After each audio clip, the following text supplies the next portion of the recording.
So I think we now move to our keynote for the day, Senator Becker. I see him in the back of the room. As he makes his way here, he has been a champion for demand-side resources and demand flexibility, introduced a number of legislation. I want to thank him for taking the time today to be with us. With that, Senator Becker, we're here for you whenever you are ready.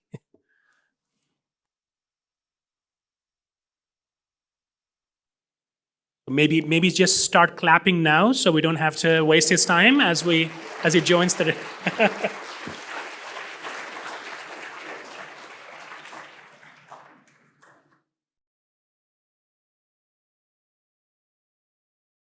All right, how's everyone doing?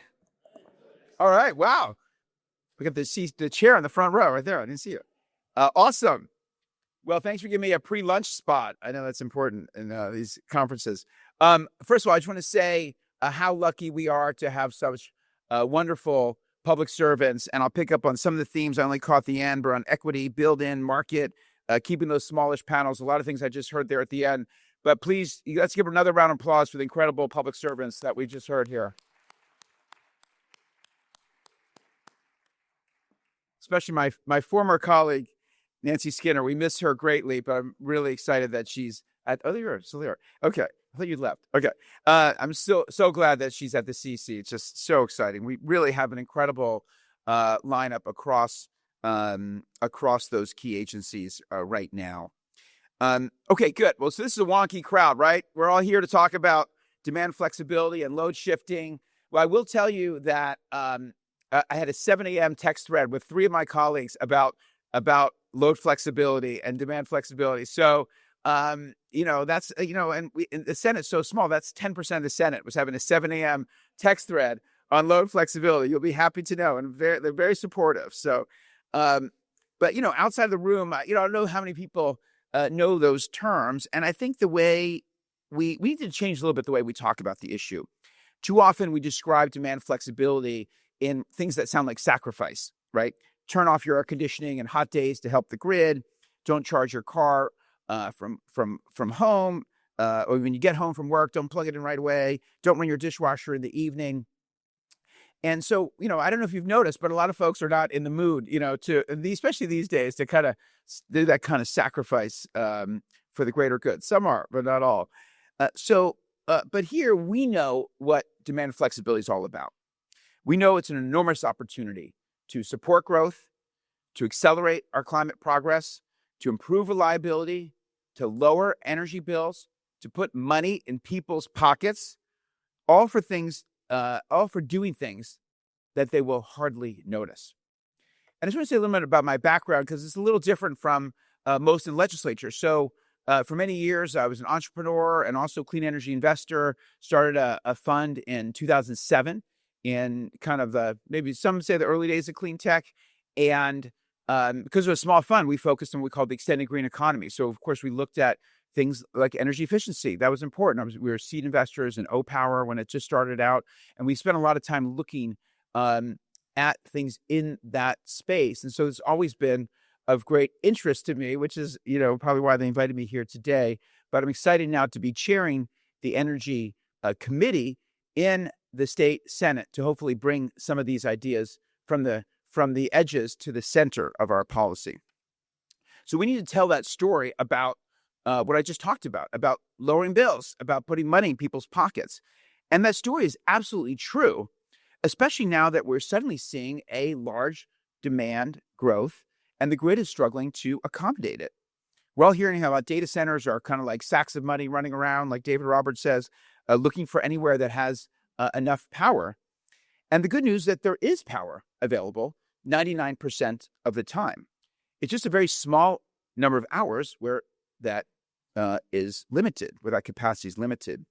In the recent study by a group at Duke called Rethinking Low Growth, they found the U.S. grid has 126 gigawatts of headroom, enough capacity to support 600 large data centers. If those can be partially curtailed about 1% of the time, that's about 85 hours a year. There was still 76 gigawatts of headroom if that curtailment was 0.25% of the time, so about 22 hours a year.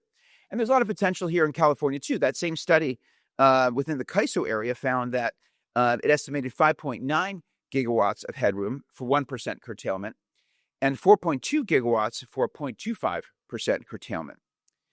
And even when facilities need to be curtailed, 90% of the time they would be curtailing at maximum of less than 50% of their load, of their maximum load.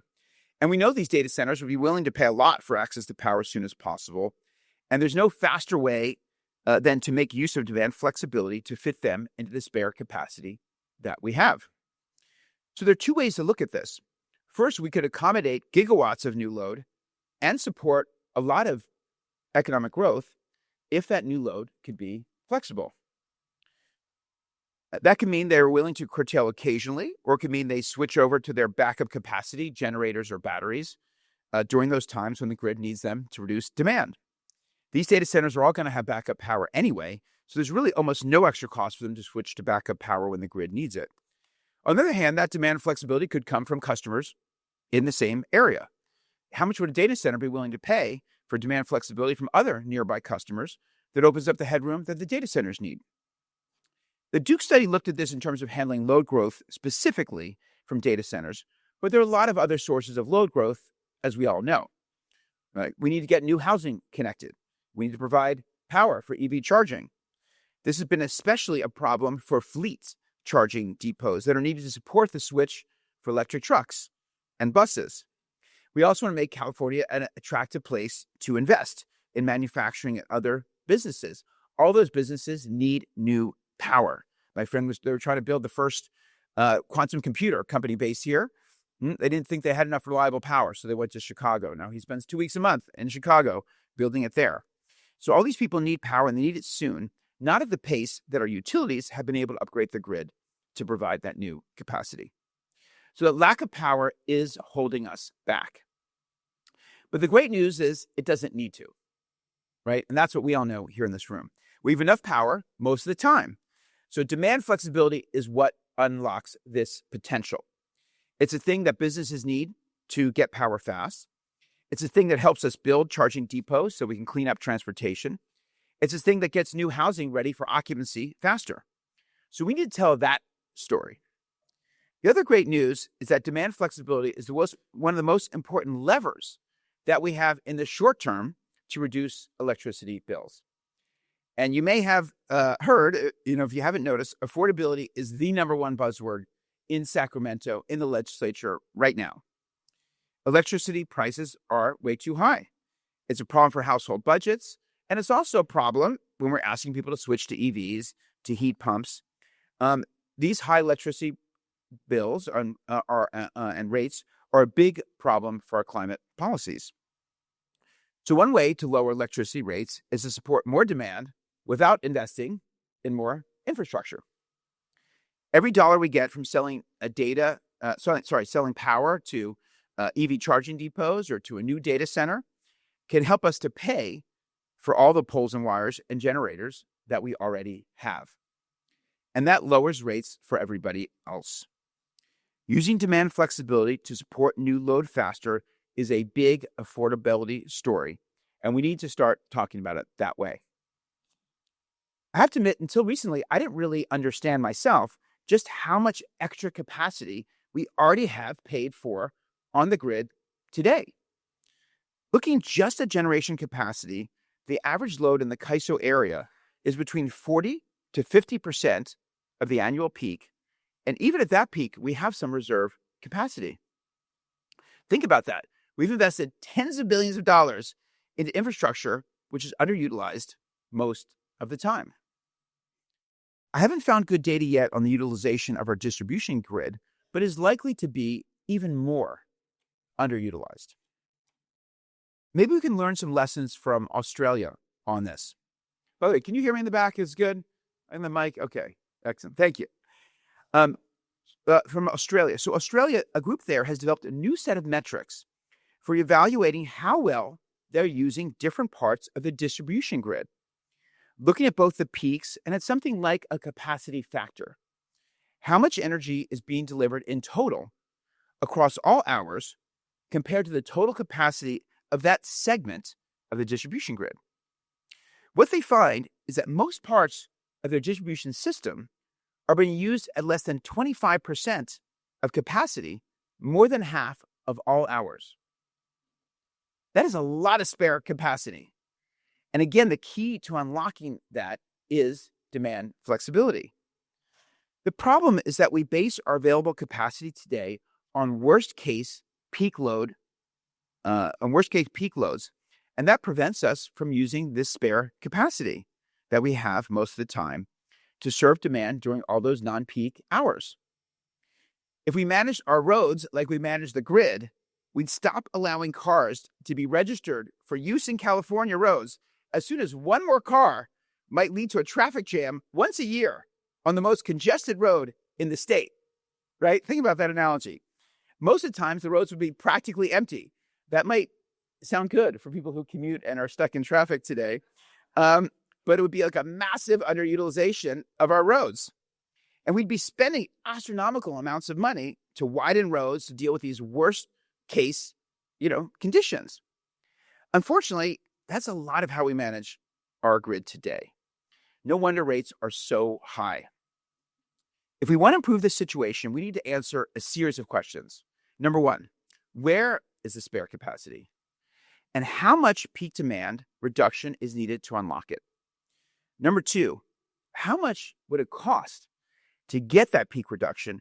And what is the most cost-effective way to do it? We're discussing some of that on the last panel. Third, how does that compare to the time and cost needed to add distribution capacity instead? Load shifting won't always be the most cost-effective solution, but I think most of us believe that it would be cost-effective much more than is being captured today. And then, who would pay for it and how? How do we create the right incentive structures and business models to make this happen? I heard that discussed in the last panel. The first problem that is very opaque where this hidden capacity is located. That's really the first problem. Utilities typically measure how constrained a section of the distribution grid is based on monthly or annual expected peak use.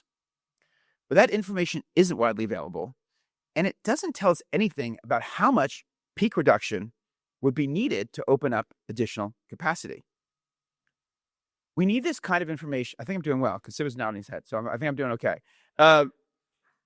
We need this kind of new information to make sure other stakeholders like CCAs and demand flex companies are focusing their load shifting efforts on the parts of the grid, on the sections of the grid where demand reduction has the greatest value. We also need utilities to be looking first for ways to increase the capacity factor of their existing grid assets before they request approval for spending money to increase capacity. If a section of the grid has high peaks that limit load growth, but is lightly used most of the time, there should be an expectation that the PUC is not going to approve spending on capacity upgrades until the utility has first done as much as possible and cost-effective to shift peak load and increase the capacity factor there. In fact, the PUC, I believe, should require data demonstrating this before finding that capacity additions are just and reasonable. A suggestion. That in turn would force utilities to look for load shifting opportunities and create incentives for customers or third parties to provide that peak demand reduction rather than favoring capacity increases that they can add to their rate bases. This approach would also lower the risk of building more capacity in the wrong places and end up with stranded assets. Today, utilities add capacity based on projections of demand growth, but it's hard to predict where that growth is actually going to show up. Data centers and EV charging depots are large new loads that are binary. They either get built or they don't get built. The power is only needed if they actually are built. But they are putting in requests, the utilities are putting in requests in many locations, just trying to figure out, what will work best. Not all of that new demand is actually going to show up in those locations. Wouldn't it be much better if we could use load flexibility to support a new load faster and without a big capacity upgrade on the distribution grid, and then plan to upgrade the grid later if it was necessary. We could wait and see how much demand really shows up and how often it causes the need to call on curtailment or other types of more expensive demand reduction. Then we can focus our capacity upgrades on the places where the capacity factor is high and the ability to use more load shifting to handle further load growth appears most constrained. Load growth before capacity expansion would help with affordability, accommodate new loads faster, and avoid overbuilding in the wrong places and leaving us with stranded assets. The good news is that our utilities are starting to do some of this already.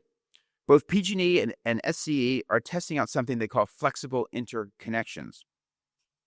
When a big new load requests power, they offer to provide 20 megawatts, for example, most of the time, but with the ability to use hardware controlled by the utility to curtail maximum power during a limited number of peak hours.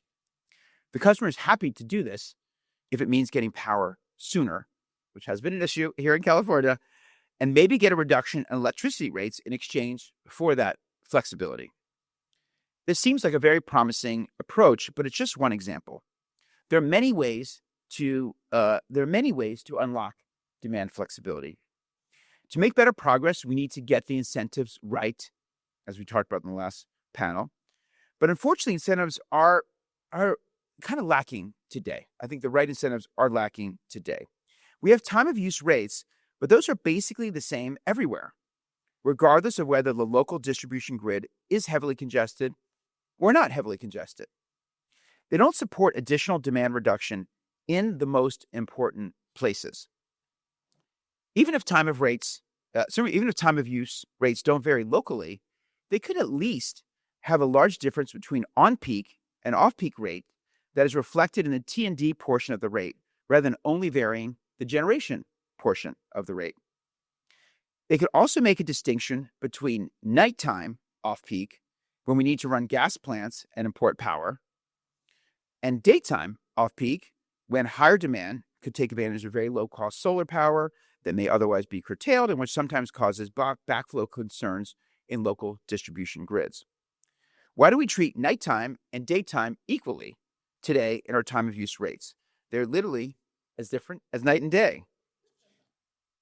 Got to keep it a little light here. Okay, it's a dense topic. On the supply side, demand response programs that bid into the CAISO market are treated as equivalent to system-wide RA. They can replace generation and help with system-wide peaks, but they capture almost none of the value from reducing load on transmission or distribution lines in places and at times where that demand reduction would be most valuable. And today's main measure of the value of local demand reduction, the avoided cost calculator, does not reflect differences in how much spare capacity exists in some parts of the grid compared to others, and therefore where load flexibility would be most helpful. So, to recap our challenges, only the utilities know where the distribution system is congested, and because they tend to focus on building to support peak demand, they may not be thinking about how to increase the usage capacity factor in their distribution system and how much headroom could be opened up via load flexibility in different parts of the system. Everyone else is working on load flexibility with a focus mostly on system-wide generation peaks, with no ability to identify where load flexibility has local value and no real incentive to capture that value. Likewise, the utilities don't earn any profits from paying for load flexibility that they don't get to invest in and rate base, so their incentives are to favor capacity upgrades. And the PUC and ratepayer advocates don't have good information about how good a job a utility is doing to use load shifting to improve capacity factors before proposing to invest in capacity upgrades. What could go wrong with those factors? So now we're going to talk about, a couple other things. First, I've mostly focused on problems with using load shifting to solve distribution level grid constraints so we can support load growth and drive down rates. But I also want to talk about another problem with how we're handling load shifting today. We're making it too hard to measure the load shifting that occurs, which hamstrings our efforts to provide incentives to customers and to aggregators. One good example of this is with behind-the-meter batteries. Because when I was texting with my colleagues at 7 a.m., one of them said, "Is the solution batteries?" Well, in part, batteries are part of the solution. But for example, they may be capable of providing 5 kilowatts of power each, but we limit them to zeroing out the building's load. If my house is only consuming 3 kilowatts, my battery is limited to providing 3 kilowatts, leaving 2 kilowatts unused that could be available to help the grid. I hope this is making sense. And it's actually worse than that. My aggregator can only bid into the market the amount of load my house is predicted to have. So if my house normally has only 2 kilowatts of load on a typical evening, CAISO will think I can only provide 2 kilowatts of demand reduction rather than the full 5 kilowatts that is sitting there in my battery. Why would we intentionally prevent the full potential of my battery from being able to help when it is needed? At the times when these grids are peaking, it is extremely unlikely that my neighborhood is going to be exporting excess of solar that could cause backflow issues. So what problem are we worried about that should limit my battery from exporting?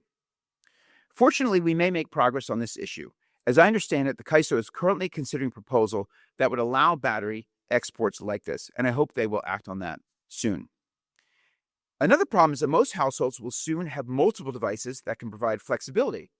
A smart thermostat, a smart water heater, multiple EVs, maybe a battery. We often have separate utility programs for each type of device or separate aggregators controlling different devices. But we went from not enough, now we have many required. But we require demand reduction to be measured at the meter, which means the level of the whole building. So that creates two problems. First, people can often sign up for only one of their devices to be controlled because we can't disaggregate the impact of two different load flexibility programs measuring at the single meter. So we don't know how to compensate them.